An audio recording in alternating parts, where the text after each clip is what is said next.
Guru kita bilang, kalau pengen kaya nabung. Kita lihat guru kita, ternyata nggak kaya juga dia. Ya, berarti ada yang salah ini. Dia bilang gini, dikit-dikit lama-lama jadi bosan. Nggak kaya-kaya, bosan kita nabung itu. Kunci kekayaan, ya, wasilah kekayaan. Jadi kalau orang barat, motivator barat menyampaikan rumus kekayaan itu simpel aja, cuma 3 hal. Ya, 3S. Simpel banget. Apa itu? Saving. Apa itu saving? Hemat. Bukan nabung. Wah, ini keliru ini. Ya. Ya, benar, arti lainnya memang nabung, tapi di sini artinya berhemat. Ini saya kaget luar biasa, ya. Kaget luar biasa. Jadi ternyata Islam tidak pernah menganjurkan kita untuk menabung. Tunjukin dalilnya sama saya kalau ada. Yang ada cuma cadangan tunai. Itu ada, dianjurkan dalam Islam. 4 bulan dianjurkan. Tapi anjuran ada uang, tabung, ada uang, tabung, ada uang. Tidak ada dalam Islam. Tunjukin sama saya kalau ada. Islam rasional banget. Kalau pengen kaya apa? Dagang. Kalau pengen kaya apa? Investasi. Tidak ada perintah untuk nabung. Guru kita bilang, kalau pengen kaya nabung. Kita lihat guru kita, ternyata nggak kaya juga dia. Ya, berarti ada yang salah ini. Ada yang salah dengan ini nih. Ya, dia bilang gini, dikit-dikit lama-lama jadi bosan. Nggak kaya-kaya, bosan kita nabung itu. Nabung, coba, mohon maaf ya, bunga di bank berapa? 4%, 6%. Inflasi di Indonesia berapa? 10%. Gimana mau kaya coba? Islam rasional banget, dagang kalau nggak investasi.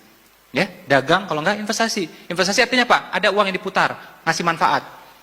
Realnya gini, Islam ini konkret banget, real banget. Ya, jadi kalau agama yang ngajar kekayaan itu Islam yang sangat real, sangat konkret. Contoh, Anda punya uang 200 juta, Anda tabung, ya, Anda tabung, kena pertama inflasi 1, kedua kena zakat 2,5%. 200 juta dipotong 2,5 jutanya, berapa? Sekitar 5 juta.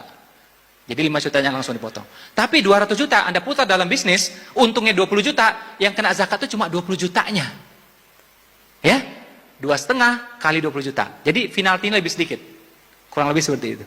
Ya, jadi Islam menghargai uang yang berputar. Timbang diam seperti itu aja.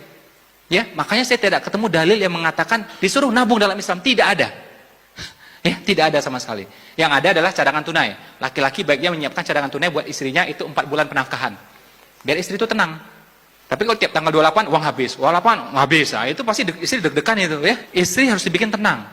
Ya, karena istri dia punya namanya oksitosin, ya. Oksitosin itu hormon kasih sayang, hormon Rahman Rahim, ya. Kalau dia tenang, itu anak beres sama dia, rumah tangga beres sama dia. Tapi kalau dia deg-degan, kacau semuanya nih.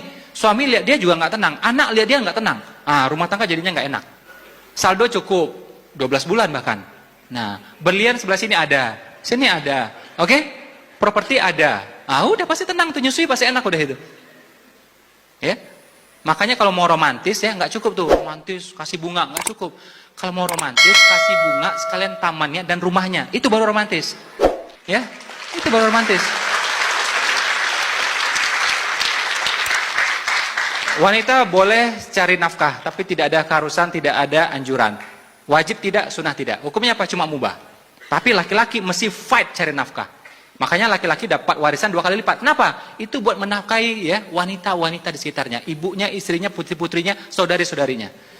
Maka saya bilang laki-laki mesti kuat cari uangnya, mesti sungguh-sungguh. Zaman dulu orang cari nafkah, ya laki-laki itu sampai berburu, menombak, memanah, ya menyelam, melompat, oke, menerkam supaya dapat nafkah, ya supaya dapat nafkah itu.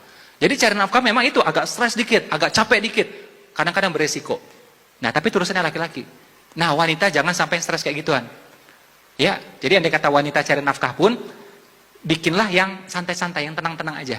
Jangan sampai stres. Kalau stres, kasih ke laki-laki, kasih ke suaminya. Makanya kalau laki-laki dibanding wanita, wanita tidak harus bisa cari uang. Yang penting apa? Bisa minta uang. Itu aja. Bisa minta uang itu aja udah cukup. Saving, hemat satu. Sekaya apapun Anda, berapapun income Anda, tapi nggak bisa saving, nggak bisa hemat, nggak bakal kaya. Nggak bakal kaya. Karena bocor terus dia. Dan barang tuh nggak ada selesai-selesainya. Tas, Kate Spade 4 juta, Michael Kors 5 juta. Naik lagi, ya, Gucci 6 juta. Kapan selesainya coba? Yang kedua selling. Makanya orang kalau tidak suka selling, pasti hidupnya gitu-gitu aja. Kalau pengen perubahan, suka dengan selling, suka dengan dunia penjualan. Nah, saving itu ngerem. Selling itu ngegas. Dua-duanya masih ada. Yang cilaka rumah tangga, selling enggak ada, saving enggak ada, kolaps itu pasti. Pasti ngutang aja hobinya itu udah. Ya. Dia nggak suka jualan, nggak suka nabung, Ya sudah, mau ngapain coba? Harusnya apa? Suka jualan, dapat untung, dapat profit, dapat komisi. Ini yang di saving. Nah, terjadilah selisihnya. Selisihnya diapain? Dijadikan shelter. Apa itu shelter? Tempat kita bernaung. Apartemen, rumah, ruko, apa saja. Ya, tempat kita bernaung. 3S rumus kaya cuma ini. Cuma ini, cuma ini, cuma ini. Ya. Kalau orang barat mengatakan ini, tapi kalau kita tambah lagi ya, bersedekah, berbakti sama orang tua, oke, duha ya, dan macam-macam. Nah, itu rezeki juga. Tapi kalau orang barat, motivator barat cuma nyampaikan 3 hal ini saja kalau Anda pengen kaya. 3 ini saja, nggak banyak-banyak. Saving, selling, shelter, cukup, kaya sudah.